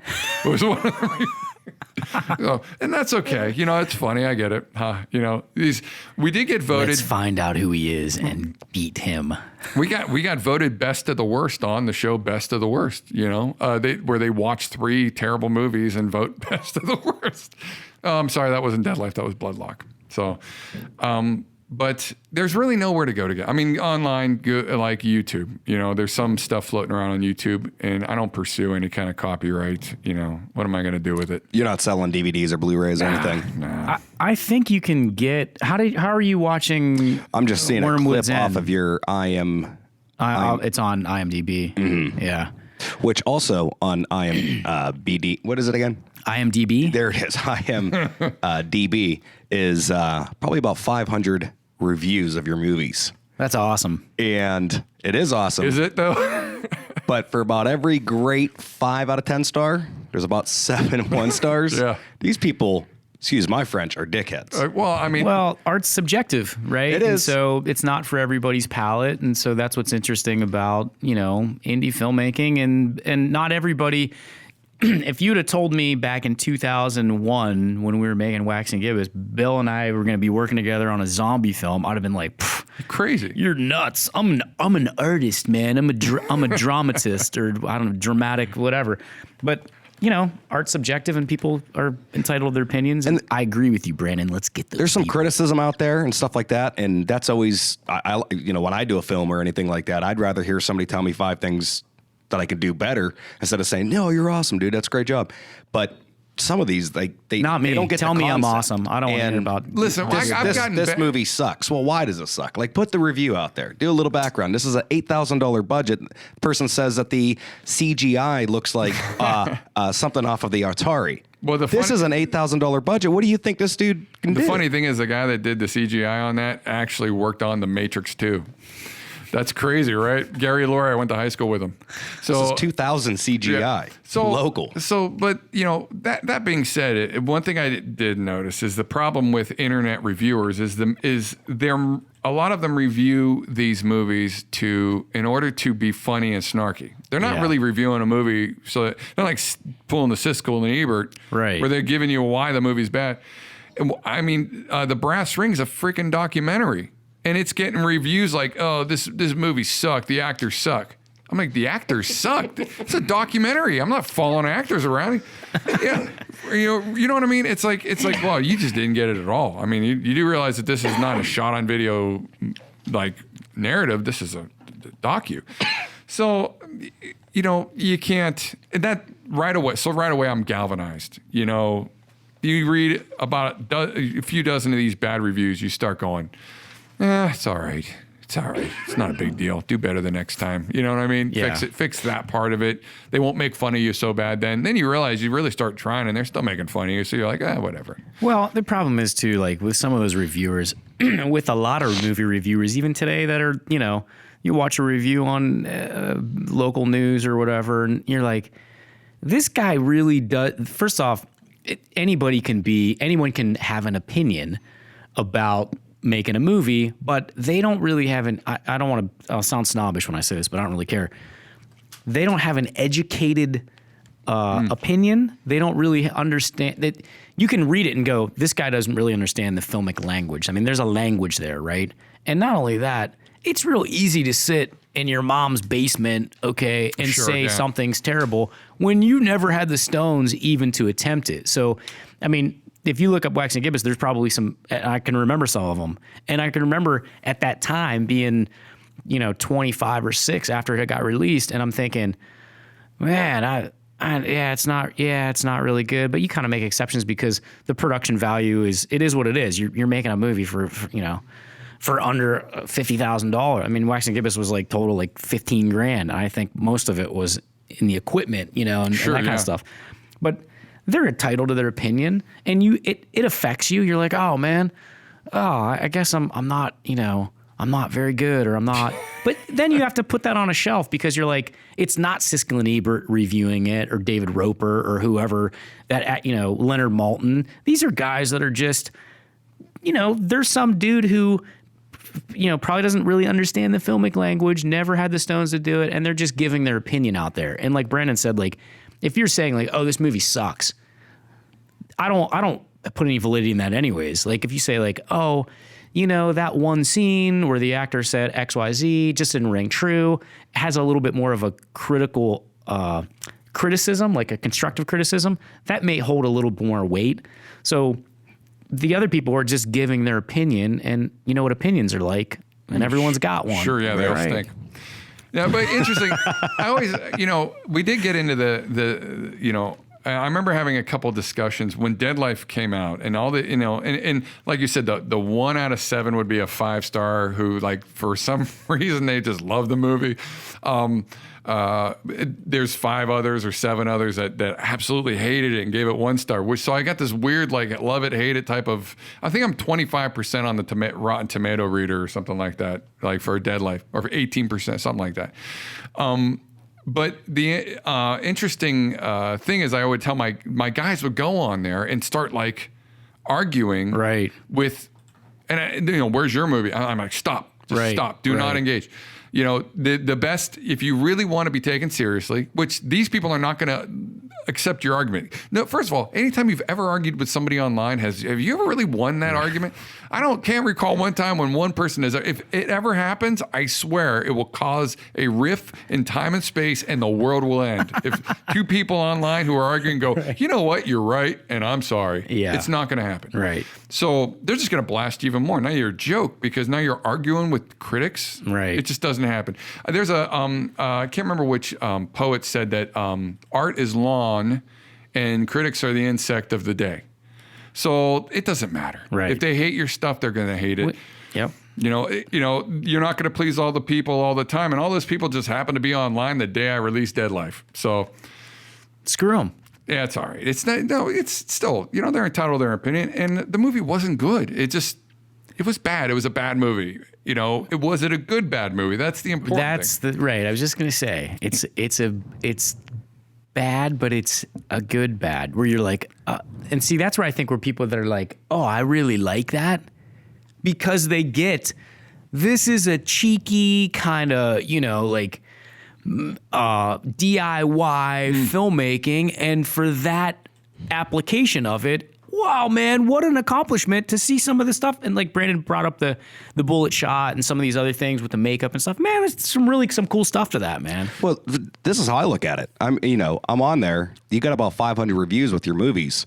Well, 1 out of 10 people, maybe 1 out of 20 people actually watch a movie and write a review. So you got 500 times that by 10, times that by 20. Right. You got a lot of people, whether those are good or bad, that's a lot of people that's watched your films. Yeah. So, more power to you. And your work's great. People have to understand, though, these are, that was an $8,000 budget.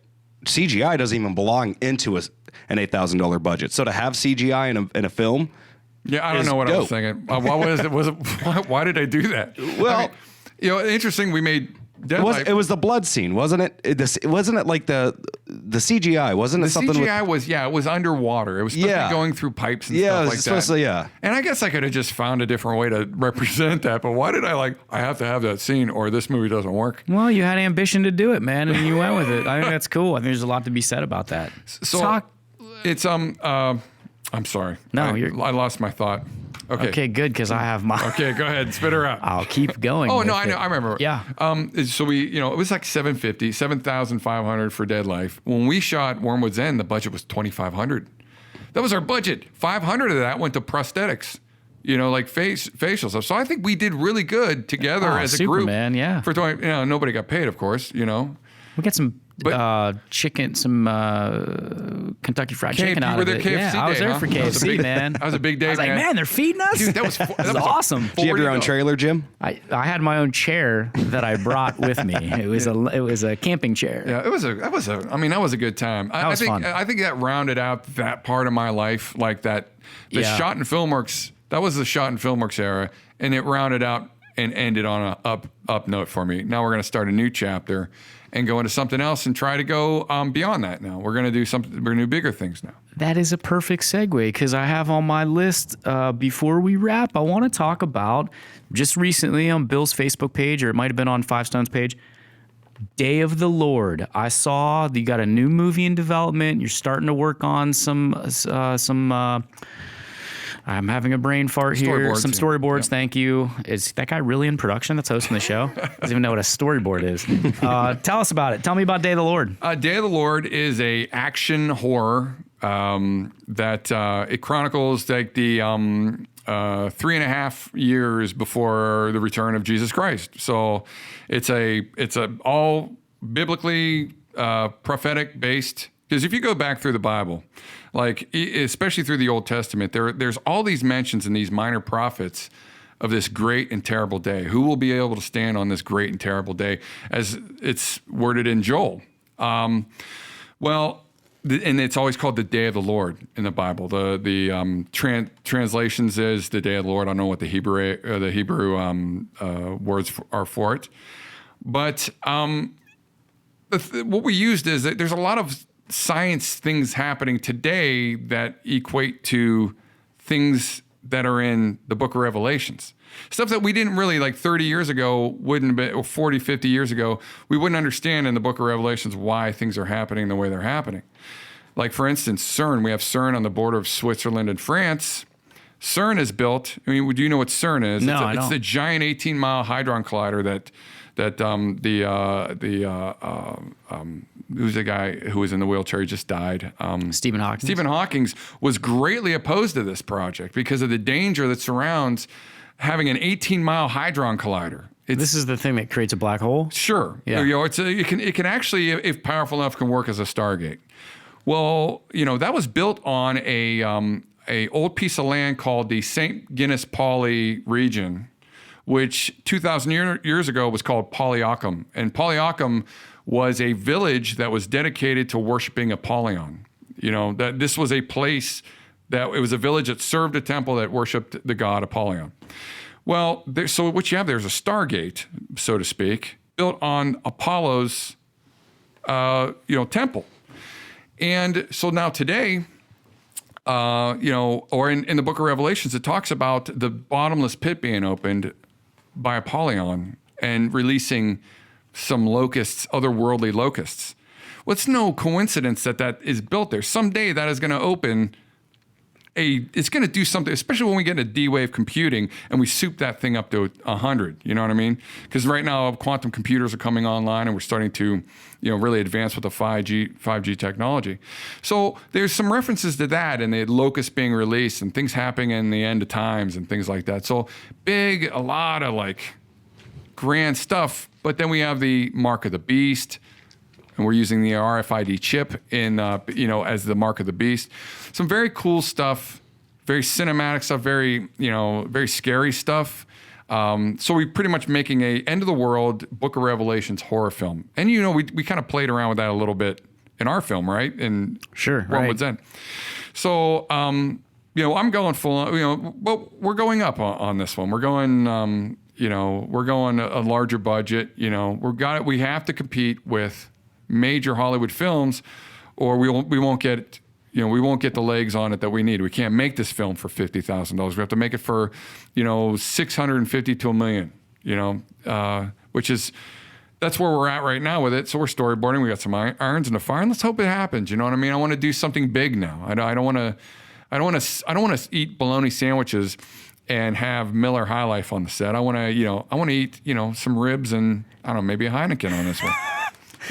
Just that much more. That's super exciting, man. I got to ask this question. Mm-hmm. What is the fascination? When are you going to make like a warm and fuzzy children's film? You're very dark, man. Yeah. Well, I'm saying this with a smile on my face. Right. Of course. And what's funny? I get why not make a romantic comedy? A rom-com. Why not? Why not? Why suffer the slings and arrows of effects houses and digital VFX and, the whole 9 yards. Because guess what? Like what we're looking at, we've run some numbers on this one, and we're looking at about 20,000 per runtime minute for some of these digital effects that we're going to need in this film. That's a lot of money. Yeah, right. You know, we're a rom-com, man. It's like you just rent a big warehouse, you build all your sets inside the warehouse, and everybody shows up and puts some cream cheese on a bagel in the morning and draw off a coffee, and you're good to go, right? Everybody kind of relaxes behind the camera, you know? Everybody makes nice in front of the camera. Why not, right? It seems like a good idea. I don't know why that's never occurred to me to do something like that. Well, maybe the next one. Let's let you get through Day of the Lord first, and then we'll worry about making, you know, When Harry Met Sally. Is that part what you 2. want to do? What do you want to do? Let's do something together. How's that sound? Man, bro, I'd love to work together again. Why don't you direct me? You direct me. Oh, be prepared for multiple takes. I'm a multiple take guy. Now that I know that you're shooting at a 65-to-1 ratio, I don't know. It's like 165-to-1. I'd hate to be your script supervisor.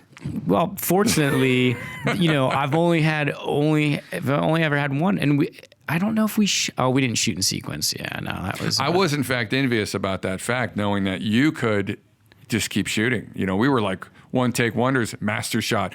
How much film do we have? We have 3 cartridges left. That gives us about 9 minutes. Yeah, you know, I probably shot. It was probably more. It was close when in the end it was closer to like a 19-to-1. We shot 21 hours to whittle down to 9. I think the runtime on Gibbous is like 93 minutes. Yeah, Deadlife was like 6 hours. Yeah. Oh, Deadlife, yeah. I mean, that's total. Dude, that's awesome. I rolled to Los Angeles with easier to edit. Yeah, the little stack of Super 8 film.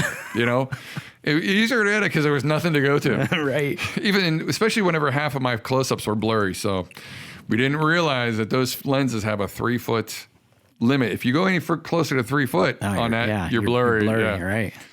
Bummer. Well, Bill, it's awesome for you to have on. You got to tell me you're going to come back, right? Oh, anytime. I love it. Yes. You know? You got that. We got that. Okay. Bill's coming back. We're going to do that again. Now that I know you have coffee and what's that other stuff I was drinking? Axio.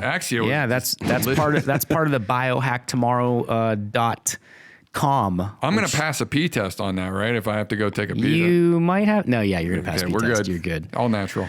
Bill, thank you for coming on. But, you know, before we go, if someone wanted to contact you, if they want to contact 5 Stone Motion Picture, give us your if that's what you want to do. Sure. Give us your contact info. It's really, you can go to my website, 5stonefilmworks.com. So that, and all the email connection on there, and the phone number's on there. And there's always Facebook too, if you want to swing by Facebook and check out some storyboards and stuff we're doing on there. You know, it's we're always welcome. We're always happy to talk to people and see if we can help them out with their projects. And you can, if you're local in the Youngstown DMA, you can watch Bill produces and shoots and edits the Casey Malone Show. Sure, yeah. And that is on Channel 21. What's the time? I know it's like prime time now. Saturday, 7:30? Saturday, 7 o'clock. Yeah, we're not quite that prime time. Yeah. so yeah, and then we're on Sunday. Here's the thing. I have not actually watched the show on TV for like 3 years. It's been a while since I've actually seen the thing broadcast. Well, you're editing it, so you know you're living and breathing it. Well, anyways. at the beginning, I was always like, well, let me sit down and just dig myself. That look at me, I'm on TV, but I kind of forget that the thing goes out for people to see. Right. It's a great show, though. Well produced. Thank you. It's it's very, very good show. Very informative. I think it's a great thing that you guys both do.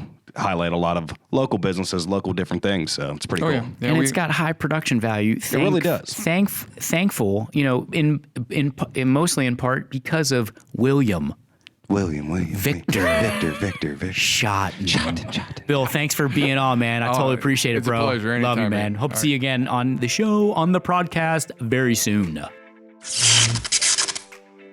We really hope that you loved our first episode of the podcast today. We had a lot of fun talking with Bill. We hope you gained some pretty good insights about indie filmmaking and production. And he was just a lot of fun to get with and kind of reminisce about. So hope you loved the first episode, and we hope you listen and you're going to listen to more. I wanted to make one correction real quick. I was talking about The Celebration earlier, and I credited that film to Lars von Trier. And what I meant to say was Thomas Vinterberg. Thomas Vinterberg is the person who made The Celebration. So I apologize for the confusion. We hope you will not hold it against us and you still love the show. And we hope you'll subscribe to it and tell your friends and pass along our site, theprodcast.net. powered and created by MDI Studios. On that website, theprodcast.net, if you go there right now, you are going to see what we promised some of our Facebook followers we would announce on our first episode. We had just to recap, we had a very short logo competition, and we challenged other artists to submit and take my original pencil and paper sketch of the podcast logo and enhance it. And so that announcement today of the winner is fellow teammate here at Two Ticks, Mr. Matt Garofalo, aka Matty G. And he helped me punch up the new logo with the prod, and he just made it a lot better. So Matt, we appreciate it. Thank you for your help. We hope you enjoyed the gift, the prize, and future prizes. And in the future, in the very near future, we want to have Matt Garofalo on. Like I mentioned earlier, he's a recent Kent State University graduate, and he's a young video artist, a young comedian that's living in the production life. And I look forward to some of his insights as well, because I think that could be helpful. I also want to thank our current list of active media clients who use our agency to promote their brands, and they trust us to represent them and their media as their media consultants. And some of those people who have been with me from the very, very beginning, and all of whom are excellent at what they do, and I appreciate them as people and as clients. And so thank you very much. I look forward to having some of you on as well. And that's it for today. Next episode, stay tuned, be on the lookout for that thing to pop up. We have a very interesting story of a wounded combat veteran who was a helicopter door machine gunner. He went on to be recognized with the Vietnam Cross for Gallantry, 3 commendations, 9 air medals, various other medals and badges, and finally, 50 years later, received his Purple Heart after being wounded in hand-to-hand combat while saving another soldier's life. It's an awesome story. He is an awesome guy. It's going to be a good one. So please subscribe and bookmark and share us and like us and all that other good stuff. The Prodcast on Facebook and always at theprodcast.net. Thanks, and until next time, stay electrified. Peace.